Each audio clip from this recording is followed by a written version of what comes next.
Hello again, and welcome back to another episode of Mind Renovation Nation. I am your host, Nathan Bush, and this is the live cast where we talk all things small multifamily. And today I have got a great show for you today because I'm going to talk to you today a little bit about what makes you a great real estate investor. Yes, that's right. I'm going to talk about the one thing that makes you different. And I know you're different because you listen to this live cast. And so that one thing, that thing that separates you, that thing that makes you great, I know you've been having difficulty pinpointing what that is, and that thing is care. I know that you're great and you care because you're coming to this live cast to get more information. And so I just want to take a little bit of time today and kind of break down care, the importance of care in real estate investing, the importance of care and what makes you different, the difference maker. Care. People who care are often in growth environments. This podcast, this live cast, happens to be your growth environment for small multifamily and how to grow your small multifamily. And I've been doing a little bit of research lately on growth. And John Maxwell has got a book entitled The 15 Invaluable Laws of Growth. And in there, he talks about one of the laws being the law of environment. And so your growth is determined by your environment. That is directly a quote out of John Maxwell's book. And I think that's important because it's important to know what this thing that allows me to grow, that continues to allow me to blossom, this thing that allows me to develop professionally, what is it? It's care. It all comes down to the fact that you care about success. Look, in a growth environment, you stretch your limits. You get to learn from experience. You get to continuously grow and improve. This is an environment where feedback is valued. In a growth environment, challenges are seen as opportunities. This is where learning is embraced. Growth opportunities are what makes you different. You're putting yourself in places where you can continuously seek out growth, seek out learning. John Maxwell, in his book, I've been doing a lot of John Maxwell study. He wrote a book called The Difference Maker. And in his book, The Difference Maker, one of the things that he talks about is embrace each problem as a potential for opportunity. And so you're in a growth environment and you're trying to solve different challenges and figure things out for yourself. Where here's what John Maxwell had to say. He wrote that President John F. Kennedy was once asked how he became a war hero. His response, it was quite easy. Somebody sunk my boat. While it's true that certain individuals have a vision for innovation and change, they pursue it with a high purpose. The majority of the time, adversity paves the way for success. And when you care, you garner that feedback and ultimately set yourself up to be even stronger. So if you care, continue to put yourself into growth environments. One of the growth environments that I absolutely love, we recently just went on an experience just this past yesterday actually, was Tours and Pours. Tours and Pours. It's put on by Lee Fjord and Megan Fjord, and what they do is they find local real estate investors and they tour different apartment communities, and then you get to hear from that real estate investor and get to hear kind of their journey and what helped them to be successful and what they overcame. And and these types of environments are great because you get around other people who are trying to learn and grow and soak up that information because they care about success, they care about getting better.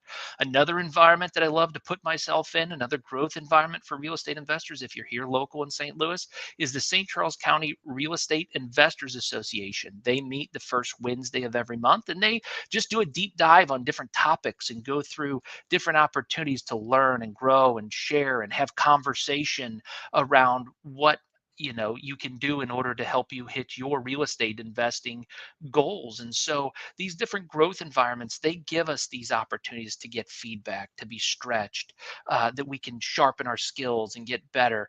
And I am forever grateful of these different learning environments and growth opportunities. And I was thinking as I was putting this together, because Red Maples has been our property management company has been growing really fast lately.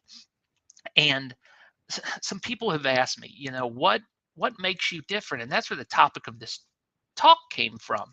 Was it came from the thought process of Red Maples cares. And so I was trying to figure out for you guys how I could describe this care and what you can do to communicate care to help you hit your growth goals, the things you're trying to achieve as an investor. Because see, here's what I do know about Red Maples. Everybody on the team cares about the investors that we work with. We also care about the tenants, all of the tenants. I'll give you a wonderful, perfect story. We took over this recent apartment community, and it's gone through its challenges in the past. And we're here to help improve that community, improve that apartment community. And it's not the nicest building. It's not got the greatest amenities. In fact, there's plenty of challenges going on with the property. I'd tell you stories all day about the challenges or the problems that are there on this particular community. But one thing that made me light up and just made me feel different was I got to talking to a young lady about her lease renewal. And in that lease renewal, guys, this lady was desperate for somebody to care. And in that conversation with her, as we were talking and negotiating through that lease renewal, we were able to negotiate a $40 increase in a rundown apartment community that we're continuously working on to improve and clean up. We just took this over. And the way I was able to negotiate that $40 rent increase was to talk to her about the implementation of pest control, cleaning up the property, actually pulling physical trash off the property. And I took the time to explain to her, because I care, why we're raising the rents on her unit. Now, most property managers would be afraid to raise the rents in this situation. They don't want to lose any tenants. They don't want the tenants to leave. And I can tell you right away that I use that as the opportunity to talk to that tenant about what we were doing and our vision and our mission for the property and what we were going to do in order to help that tenant have a better community. I let her know right away that we were filing eviction on half of the residents that weren't paying their rent. These are residents that were destroying the building. And so I have to tell you that if you care, you have to do the right thing in every situation. And so raising the rents is the right thing to do by the investor, but fixing and cleaning up the property is the right thing to do by the tenants. And so one of the other things we care about is our staff. We care about our staff at our organization, and they know it. They know it. They feel it. They know it. They know we care. And that's what matters. I could give you plenty of examples and stories of how we work with our staff in order to make sure that they know and feel that we care with them. Here's another one. We work with our vendors. We care about our vendors. I know that oftentimes the property management vendor relationship is one in such you're trying to get the vendor to get you the cheapest price possible. The investor's trying to get the property manager to give them the cheapest price possible. And if you care, you don't want the cheapest. And let me explain to you why. Because cheap means cheap, and you get what you pay for.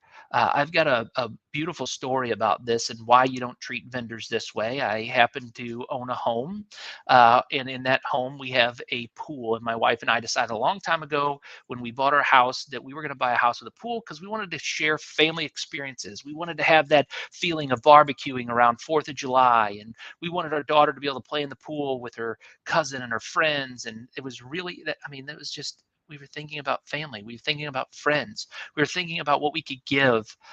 And so that's why we got this beautiful pool outside. Well, okay. So fast forward, we have to hire a pool company to take care of the pool.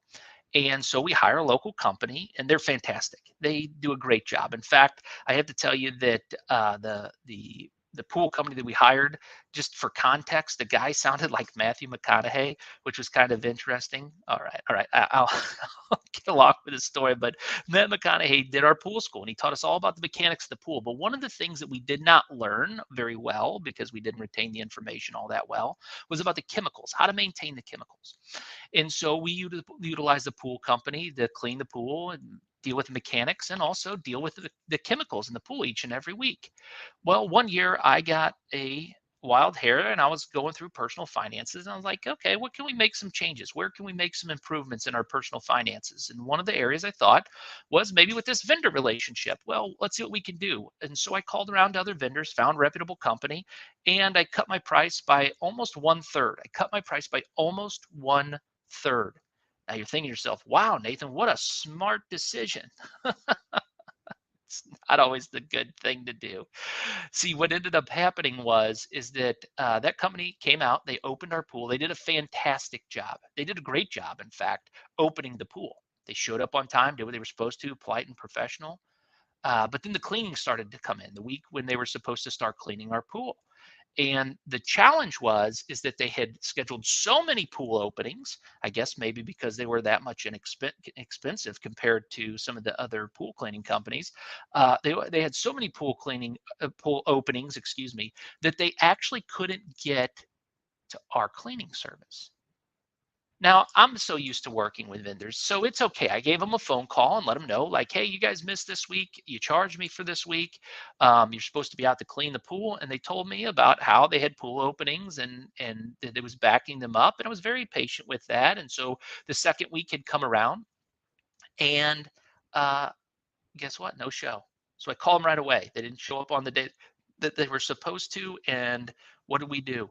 I walked them through the process of understanding that we need our pool cleaned. And I'm concerned that there's going to be thousands of dollars in damage done because that pool might turn green. And when that happens, there's a whole litany of other things that has to happen in order to restore that pool back to normal. It could do permanent damage to the inside of the filters and a bunch of other stuff. So we didn't want that to happen. And so I asked the pool company if they wouldn't mind coming out. And what day one, they said, yeah, tomorrow we'll be out. They didn't do it. The following day, they couldn't do it. So I called them and I canceled it and I went back to the original company. And I said to that company, I'm so sorry that we left you. I'll pay whatever price that they have, if they raise their price, I wouldn't have cared because they show up consistently. They saved me from thousands of dollars worth of damage on my pool. And so I had to say the same thing to you.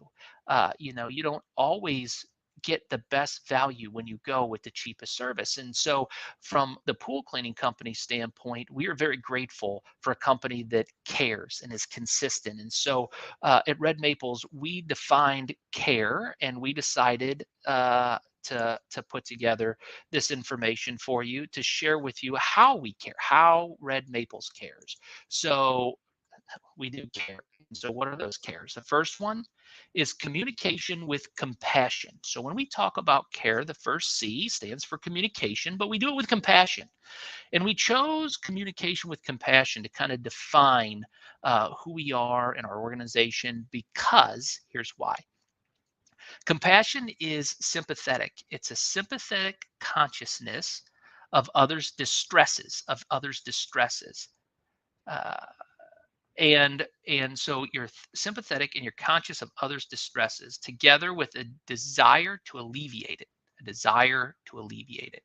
And so compassion is not only understanding and being sympathetic and conscious to the stresses of other people, but it's also a desire to alleviate it. And that's 100% true about anybody in our organization. We care because we have a desire to alleviate any stresses that come up along the process of their engagements with us. So if you're an investor and you have some stresses that come up, we have a desire to resolve it. We have a desire to resolve it. If you're a tenant and you're wondering if we're going to take care of those issues for you, we are because we have a desire as a company to resolve it. Staff, if the staff has an issue, we have compassion because we have a desire to resolve the issue. Vendors, same way. Referral partners. Look, in the audience here, if you have some information that like for me to go over with you, I have a desire to resolve that, and I want to make sure you get what you need. And then community investors and our family members and ourselves, we have a desire to resolve any stressors that come up. And so we not only want to communicate to you, but we want to communicate in a way that helps you understand we have a desire to resolve the issue at hand. The second thing that we often talk about in our organization about why we and how Red Maples cares is this action with accuracy. Action with accuracy. So, one of the things that tells you we care is our action with accuracy. And we chose the word accuracy because that's conformity to truth or a standard or a standard. And one of the things that makes us uniquely different at Red Maples is our institutional management style approach, which helps you as the investor to understand we're managing your assets like the big companies do, like the big boys. And so if you're a boutique investor with small multifamily and you're looking for a company that cares, look, we take action with accuracy. We have standards within our organization that we operate to, and we don't deviate from those standards and systems. I think that oftentimes people don't understand how impactful it is to have the proper systems in your organization that produce results. Systems do so many things. They help me so that I don't have to remember what I said what to. I can have integrity in my communication. I know that the same thing I told you is the same thing I told the next person in the exact same situation, because we've likely been through it over our 20 years of experience combined, 40 years of experience between me and my business partner. We care. And so we have processes and procedures in place, and we know what the next likely action is going to be no matter the situation.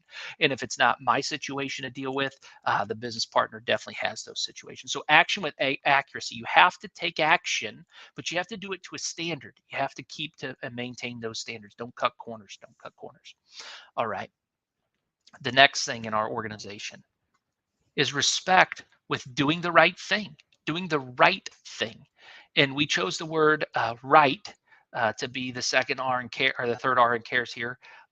First one, compassion. Second, accuracy. Third is right. And why do we choose right? Why are we respectful in doing the right thing? Because right insinuates or says to everybody to do what is just, good, or proper. To do what is just, good, or proper. To be to do right by somebody. And so when you care about somebody else, when your company cares, they do right by others. And so we chose that is the opportunity to tell our story around respect with doing the right thing. And then empathy with encouragement. Empathy with encouragement. And we chose encouragement just simply as giving hope in every situation. Look, I don't always know what the outcome is going to be for you, but I do want to give you hope. I want you to have hope that investing, you're doing the right thing, that you're doing it to a standard, and you're doing it to alleviate the distress in your life. And so if you can have empathy in every situation and do it with encouragement, I think often the outcome is a feeling of joy and happiness and comfort, knowing that the organization that you're working with and working to help accomplish their goals, they have hope. They have hope. And so I find that to be really impactful. And the last S, the last letter in this CARES model is our service with sincerity. And so you can implement all of these things as an investor into the way that you handle things. I hope that the reason you're watching this show is because you care. And so the things that you can do within your organization that shows you care is to start off with communication with compassion, always looking to alleviate the stress. Number two, action with accuracy, and make sure that you're taking action, but you're taking action to a standard, to something that's true, that's something that's a truth in the industry. Make sure that you're doing the right thing, and that you're doing the right thing with respect and having respect for all others, and empathy with encouragement. Your organization can have empathy. And then lastly, you can have service with sincerity. Sincerity stresses the absence of hypocrisy, feigning, or false embellishment or exaggeration. Look, sincerity implies integrity. Sincerity implies truthfulness. Sincerity implies doing what's right. And so we want to make sure that we're delivering our service with sincerity. And those things demonstrate we care. We care with communication, action, respect, empathy, and service. And I hope that information is helpful and reassuring to you, because look, our team is comprised of experienced professionals, and we're passionate about innovation. We're passionate about community building. We're passionate about financial independence, hard work, communication, because we know great property managers are three things. Three things. They're honest, hardworking, and effective communicators. And if we can't be that for our investors, then those investors will find others. And so we determined a long time ago when we first even sat down and started having discussions about our business, what were those things in order to help us ensure that we were going to be successful? And I think that it comes down to care. And I think it's the thing that makes you successful. And I think it's the thing that helps differentiate your business when you care. So if you can implement the CARES model within your service, within your business, within your investments, look, if you're sitting down to negotiate with somebody, don't you think it's important that you communicate with compassion? If you're sitting down and you're trying to work through a deal or a transaction, don't you think it's important? Don't you think the other person wants you to take action with accuracy? If you truly care, don't you think it's important during those interactions that you have respect and you do the right thing? Don't you think it's important that you have empathy with encouragement to get the deal done? And lastly, don't you think it's important when you're buying a piece of property, if that's what you're doing to negotiate, don't you think it's important that you think about how you can approach this with service towards the other person with sincerity so they know you care? And when you do those things, guys, when you do those things and you follow through and you actually care in this world, that's when you're growing. That's when you're growing. So again, John Maxwell and the laws, 15 invaluable laws of growth, he states your growth is determined by your environment. Well, who cultivates that environment? Here's one thing I've been learning recently. You can't be bigger on the outside than you are on the inside. And so care is the difference maker. Care is what separates you. All right, guys, if you like this show, make sure you subscribe to the YouTube channel. You like it on Facebook. You share it with your friends. I hope the information's been beneficial for you. It's helpful for you, and it has an impact in your career as an investor. And as we go forward, I got plenty of other topics that I'd love to share some information with you about. However, it's not about me, it's about you. So if you have specific things that you're interested in, that you'd like some content created on, don't be afraid to reach out. I'd be happy to take some notes and think about it from our company's perspective and share it with you. If you have any questions at all, how do we do this? How did we do that? I'm happy to put that information into a live cast for you to help you grow your property management business, to help you grow your real estate investing business, whatever it happens to be, or just to help you with personal development and personal growth. So thanks for tuning in. And if you're a small multifamily investor, feel free to reach out to me anytime, and we can have a conversation about your portfolio, even if it's just to find what are the right steps, what are the next right actions, and those don't include our business. So happy to have those conversations with anybody. Thank you for taking the time to listen today. This is Nathan with Mind Renovation Nation. Have a good week.